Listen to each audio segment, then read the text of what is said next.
that, Mr. Man. They also call them cereals. So I'm interviewing Chloé Hayat about Madame Couché. Yay. Hi, Chloé. Hi. Why did you choose to write about Paris, and why set it in during the Terror, the First Republic era? Well, the super simple answer to that is that I grew up really loving Les Miz. So, I mean, I know that Les Miz does not take place during the French Revolution. I don't know. It's a very accessible era for me in terms of like a world I could just jump into and bring to my awesome crew. I also really felt like attracted to the idea of the Reign of Terror as like a time of high anxiety, high violence, high danger, in a way that I've been feeling the past few years. Obviously, there are no executions in the town square, but I really do. I like to write about people experiencing trauma and finding ways around it. I think also through the contrast of like an actual time of danger, there's a lot of camp and comedy that can be found through people who just don't fucking care or have no ability to see it. I think that that's such a good basis for camp, especially when you're comparing class and gender and, you know, all of these things that can be super serious, but also lend themselves to be incredibly absurd. Totally. It's so funny. The play is so funny in tackling all of those issues. I love how right after the serious marrow of things, but it does it in a obviously like a continuously fun way. So thank you. you said you can easily bring France of this era to cohort. What's your background in that? Pure history nerd, but also in college I was a history minor. I studied playwriting and then history. In order to funnel my love of dramaturgy into a viable career alongside playwriting. Although at the time I kind of wished there was, I did definitely wish there was more world history. My history classes focused on the Western world, on Europe and specifically the United States. Women's history, a little bit of queer history, gendered history. Yeah, and something about the eras of French Revolution to 1849, I believe that's when Les Mis takes place. That era really speaks to me. I think also all of this trauma and turmoil that was existing during the time really spoke to me as a kid, having experienced war in Lebanon. There briefly, not, you know, however many centuries of war France and consequently Lebanon have faced, but there was a lot of that like as an 11-year-old I was like, oh, that's accessible, I get that. So there's a lot of the time of the anxieties that I kind of get, and who doesn't love those costumes? I can't even tell you how many times I was a character from Les Mis for Halloween, like and how many times I've read that book, seen the play, seen the movie, every version of it. So yeah, I had immersed myself. I knew everything I could possibly know in order to be the best dramaturg and playwright for my buddies in on my team. Great. Amazing. So talking about these characters, right? You got Petit Chou, Madame Couché, Crepe Suzette. Is there a specific place that these characters are coming from for you? What's sort of the origins or the source material or the people you're thinking of?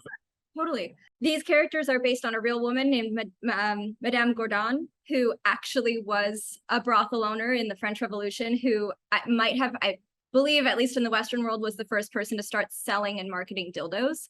And I just thought, again, like the contrast of terror to absurdity, like what she decided she was going to do during this horrible war period was sell dildos. That was what she was bringing to society. But I think that there was such a high demand for this that because of all the trauma, what people want is sex and pleasure and ways to forget what's going on and get down with themselves or a partner.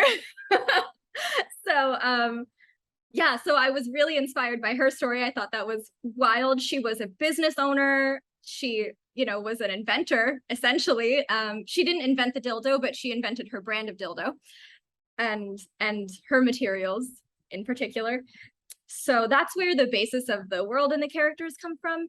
And then from there, I'm sure some of the characters, in a dream where every character is either the best or worst version of you, I'm sure these are all the worst version of me. But so that's where a lot of that was coming from. I also, having done serials before, I know that I have the most fun when I write for the voices that are going to be in the room. So I always keep in mind who my actors are and what they would have fun doing. So that spreadsheet that we get was so helpful. I obviously had known most of my cast, not directly and not worked with them directly, but I could hear their voices even in the pilot episode. And then from there, even in the rehearsal room, I tweak things to make sure that it comes out of their mouth in the most organic way and the kind of fun that they want to have, the kind of absurdity that feels natural to their instruments. And then I take a lot of so because my family's Lebanese, French is one of the very first languages we learn, which I could go off on separately, but so my dad had a lot of like French pet names, and so a lot of French words floating around my house, and my name is French, Chloé, which I also have feelings about. I love my name, but we're Arabs who were colonized, but no French blood. Anyway, so I have a lot of fun parodying these names, and it's been so much fun. Also, it's so freeing to just think of the most ridiculous thing you could possibly think of, put it on a piece of paper, and then bring it to a room and people think it's funny. And I'm like, oh my God. And that's why, I really love my team. I can't sing their praises enough. I bring in something that I think is going to be just so beyond stupid, and they turn it into something that I'm like, oh, you guys brought meaning to that. They highlight a lot of the, both the comedy that I was hoping would be funny, but wasn't confident that anyone else in the whole wide world would think was funny. And then they make it just so much fun to be a part of and to watch. Amazing. You talked about the material she used. Do you want can you I think for the history nerds and yes. engineering nerds in the audience, we'd love to hear what she was using. Yeah, lots of sheepskin, leather, wax. I think that they were stuffed with wax and something like cotton. Yeah, definitely different than the silicone textures that we might be familiar with today. But yeah, sheep intestines, real good, sexy. You think sheep intestines, you go sexy. Well, it's very organic. That's what actually strikes me coming from a modern perspective. There was also at the time a lot of very polished wooden dildos. I think she also sold some of those.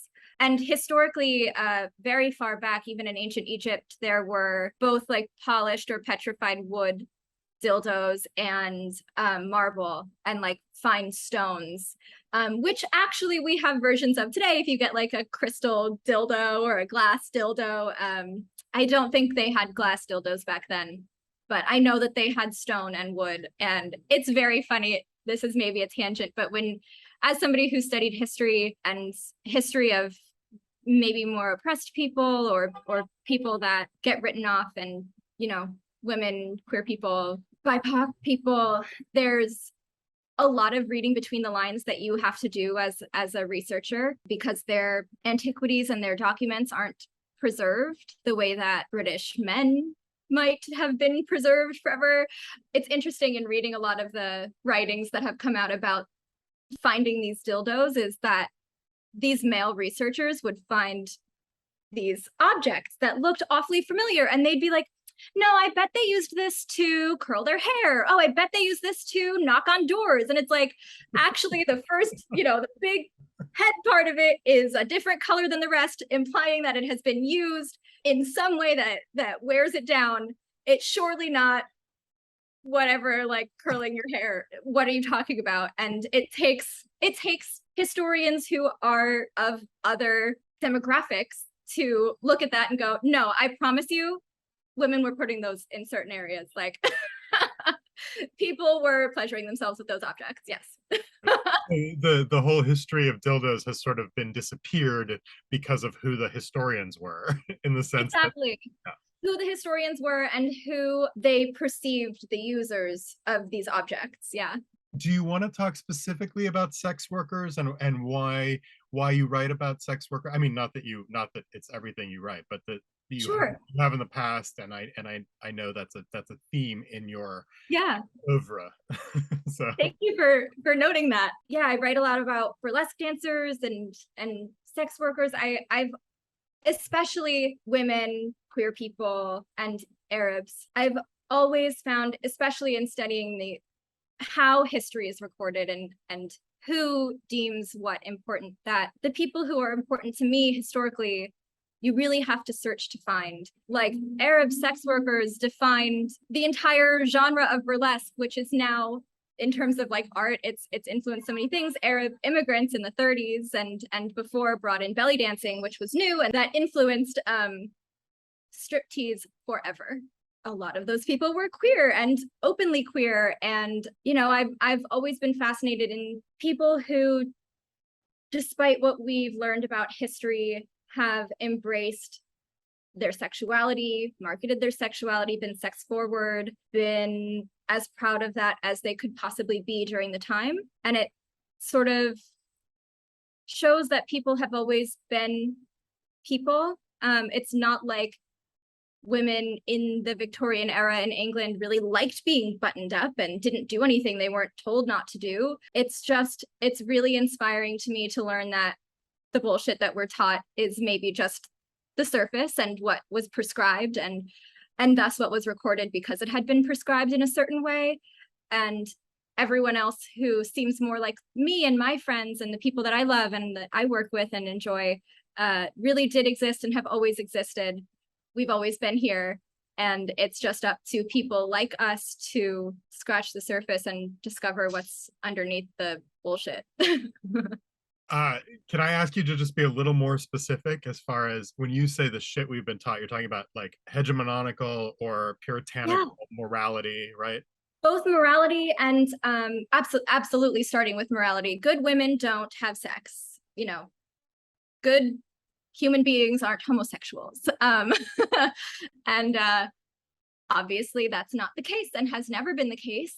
A lot of what we're taught in schools is, for example, women didn't own businesses. And obviously Madame Gordon proves us wrong, or gender fluidity and non-binary people are new and using they is new. And that is patently false. There are the most amazing historical figures, even in the last 100-something years that we can point to and be like, that person was doing exactly what we're doing now. Because of the Hays Code, we have lost all these people. And I just realized I brought up another historical point. I'm so sorry. That's okay. That's totally good. I want to ask, what's it like returning to serials? Because you talked a little bit about that you've done it before. You have written for us before. It was a very different kind of play. What is it like? What's different? What's changed? What's the same? Why do you return? Anything you want to talk about with that? I'm definitely a little nervous to answer this question. It is so much more joyful returning. And everybody around me is so much more joyful. And I know that everybody who's there really wants to be there. I chose to be there. I want to be there. I'm not under contract to be there. It's an idea that I came up with because I wanted to come up with it. I'm really excited about it. I and since then, like working with everybody, I'm like, oh, I have so many more ideas. Previously with serials, it was always fun to work with previously the Bats and now the Fled Collective. They always have such amazing ideas. I feel a lot less pressure to get on to the next round. I don't feel like I'm a bad writer if if I don't get voted through, because I've had so much fun. I think I've been bringing in better material. I also, a lot of what I had previously brought in for serials when I was part of the writer's room turned into like wonderful plays that I'm like very proud of, that are like full-length plays. My burlesque play started as a serial, a one-off that I was super proud of, and that crew had really influenced everything that has come afterwards. And obviously Michael Rain, I love so much, and he's been with the project for a while. Yeah, it's definitely more playful, more joyful. I feel so much less anxiety, and it just makes me so happy to see so much joy brought into the building. Great. Cool. Well, so my only last question is sort of like, do you have anything else you want to oh, I guess I didn't ask you about the dismembered head. Do you want to talk briefly about I don't know, the dismembered head from it just felt very camp. John Waters is such a big influence on me, and I feel like in camp there's so much talking to nothing and like monologuing, and again I kind of wanted to balance that out with horror, which I'm also like, horror genre is like, I'm all about it. So how do you heighten camp? You have a severed head. Right. Do you have anything else you want to plug? Anything else you're working on? Yeah, I actually took a break from submitting to applications during the pandemic, and it gave me a lot more time to just focus on things that I love doing, which now I've returned to submissions and applications because it's necessary. This isn't necessarily a plug for something people can come to, but I've been working on 2 plays. One is about Arab shadow puppets and a woman who was real, this queer playwright from Lebanon in the 30s, writing plays about Arabs, like crazy. I love it. And then my burlesque play that I started as a member of the Flea that was part of Serials, and now it's a full length, and I'm so grateful for everything that I had been able to work through while I was with the Flea. I mean, we're so happy that you're back. Oh, I'm so happy to be back. You know, the team just loves you. The writing is amazing. Thank you. Thank you. And your support has been like incredible. So thank you so much. Totally.